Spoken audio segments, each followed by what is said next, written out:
Araw-araw.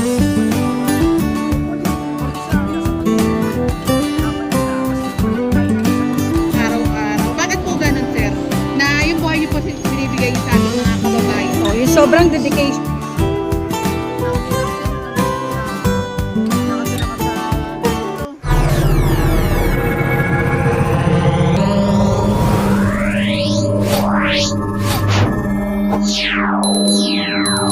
Isa sa ano natin, nandun man lang yung mga volunteer natin na fire volunteer na nagsasakripisyo ng buhay na kung saan malingon din kahit in a little way, yun nga yung pagbibigay ng insurance sa kanila. Bali, kung sa maputol po kita, anong klaseng insurance po ba yan? Medical ba yan? Death benefit Yung ba nabigay yan? namin sa kanila, accident, kasi prone sila sa accident and death, wag naman. So naka-insured sila for 100,000. Death and accident. Kasi prone sila sa accident eh. So limited naman yung insurance na binigay namin sa kanila hanggang 65 years old ang bawal. So pag 65, wala naman check na bumbero 65 pa. Diba? Kaya yun yung isa sa napag-usapan namin. At nananawagan na din kami sa ibang mga na lingunin yung mga kapitbahay namin dito sa Tondo, sa Barangay 105. No? Napakadami. Kanina, ang last count is 1,687. Ngayon pala, nasa 2,000 na. Opo.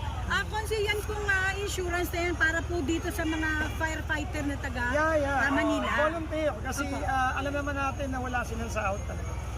So alam nila yun na ito, succeed itong mga fire volunteer natin. Naka-insured na sila. Ano yun? Sakit ng bana.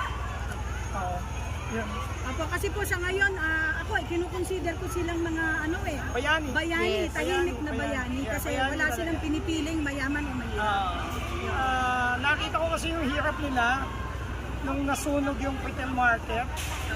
So inandun nilalabas talaga sulfocate ng usok. Doon pa lang nakita ko na yung hirap nila. What if pa yung nakita ko yung 16 na liningod ng banat na sa kanang project tab na kung saan yung 16 na yun talaga nasugatan. Nagkaroon ng mga major injury, particularly yung second burn na inabot nila. Kaya naman tanong ko lang, ano po bang inaasahan ng ating mga kababayan sa inyo po? And alam ko nakikita po natin tuloy-tuloy yung feeding program nyo, yung pagtulong nyo sa ating mga kababayan, and what more pa po? Kami naman, tatlo lang naman ang talagang yung aksyon laban sa krimen. Alam niyo naman, medyo Yes, sikat na sikat si kami Colonel doon. talaga doon. Even si Yorme Isko, yun din ang isang nakikita niya, yung krimen ng yung public safety sa City Manila. No? So, pangalawa, yung kabuhayan na kung saan ngayon pa lang nagtayo na kami, kuya. Ayan. Ngayon pa lang nagtayo na kami ng co-op ko to. Yung co-op ko to, hangat namin yung mga kababayan natin na kahit naman sa Bible verse na huwag natin bigyan ng isda yung mga kababayan natin, bagpos, turuan natin mga isda. Kaya nagtayo kami ng co-op na kung saan 3 to 5% ang pwedeng kunin yung co-op ko to. Yun ay kawani, operatiba ng opero ng kawani ng Tondo. So pasok po yan ang District 1 and 2. Hopefully, lumaki siya hanggang sa maging Manila kasi yung palang kaya namin sagutin. Under sa co-op na yan, credit loan pa lang ang ina-approve ng CBA.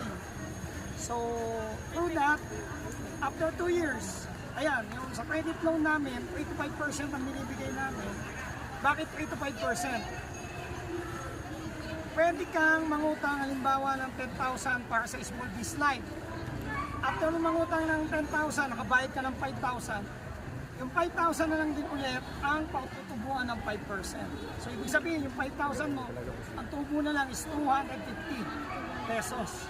So ganun kaliit.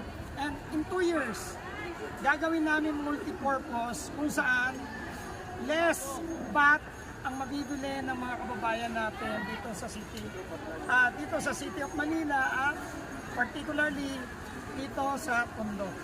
No?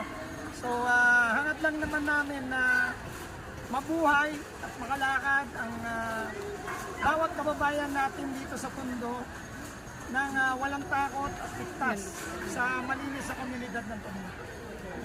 Maraming salamat po, Colonel. Hi po, sir. Ayan. Oo.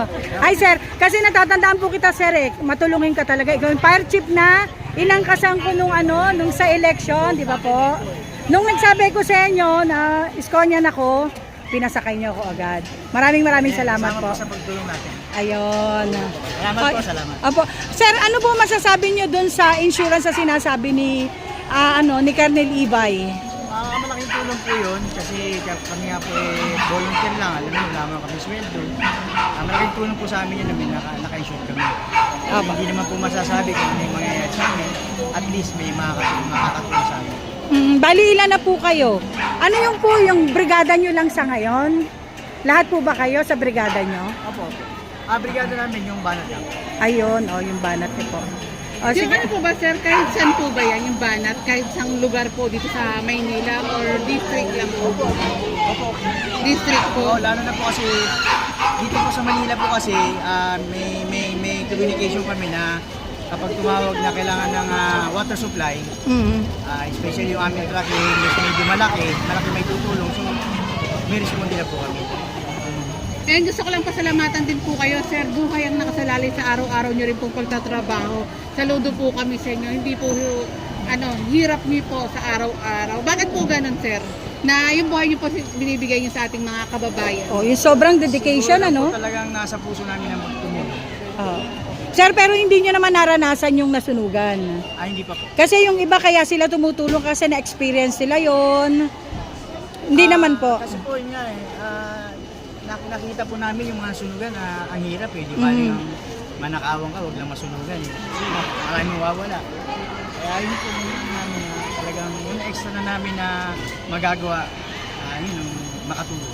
Opo, yun. Maraming salamat And po sa inyo. lastly, paalala niyo po sa ating mga kababayan. Yun nga po, doon sa mga nasusunugan, alam naman natin kung ano po yung cause na yan, iwasan po natin. Yun lang po, maging maingat po tayo. Yun. Sir, Salamat din po. yan sir, salamat po sa inyo kasi talagang buwis buhay kayo. Yung kahit alam naman namin yan, wala kayong sweldo, kung nagkakadiferensya kayo, talagang di ba? Kaya maraming salamat po dahil talagang wala kayong pinipili. Kahit umakyat kayo dun sa bubong, mapatay nyo lang yung sunog. Bayani kayo para sa akin. Okay, maraming salamat. Meron kang party list pala ngayon ng Wala po. fire volunteer. Wala naman. Dati kasi nung nakaraan meron Ano bang meron? ABP. ABP. Ayan, sana suportahan din po natin ABP party list. Salamat. Thank you po, Parchip. Thank you po. Thank you. Welcome back again to another vlog. Ito po si Busilak's Diary, hatid ang mukha ng balita. Nandito po ngayon tayo sa may San Vicente School.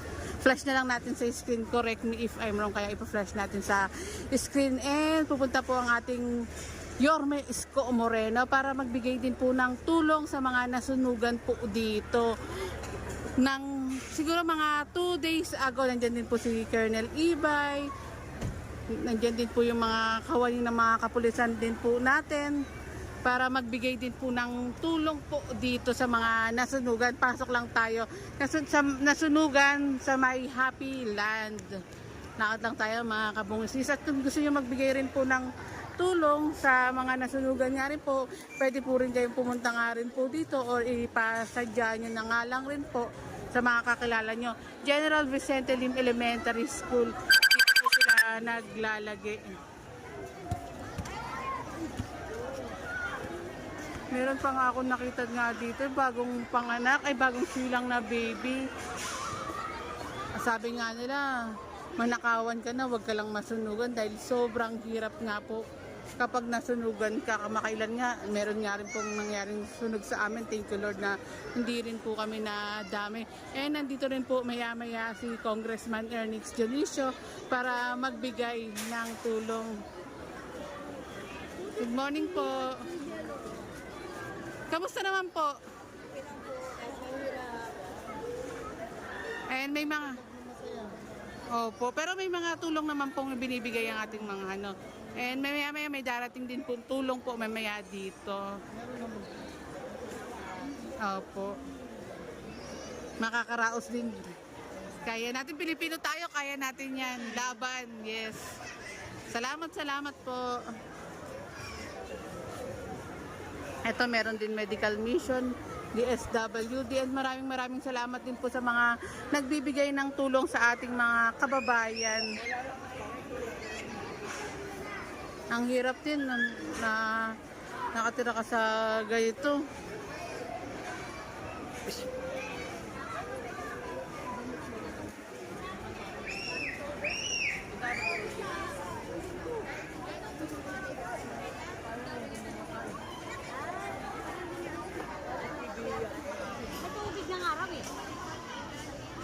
Hindi ko lang alam yung iba pang mga... Tay, saan po ba yung iba pang mga nasunugan po? Saan nakalagi? Sa barangay. Sa barangay po? 105. Ayun, barangay 105. Pero Ma'am Lenny Reyes. Oh, dalawang barangay po ito, Tay, na nasunog po. Hindi, bali, isa lang po. Kaya lang kalating tao dahil hindi magkasya dito sa Isang barangay lang po pala. At nakakalat sa ibang barangay kasi hindi na rin po kasya. May panawagan ka ba sa ating mga kababayan, Tay? Wala na panawagan. Tulong sa ating mga kababayan. Sige po, Tay. Siyempre, alam niyo naman dapat ko sabihin ko, hihingi na ng tulong, siyempre. Opo. Salamat, Tay. Mamaya. Nandito sa dito sa mga bak. Yung ibang ganun din, galing din na Tay, may idea ka ba kung ilang pamilya po? Wala rin po. Ay, malalaman natin mamaya. Validoso na building yan. Opo. Salamat, Tatay.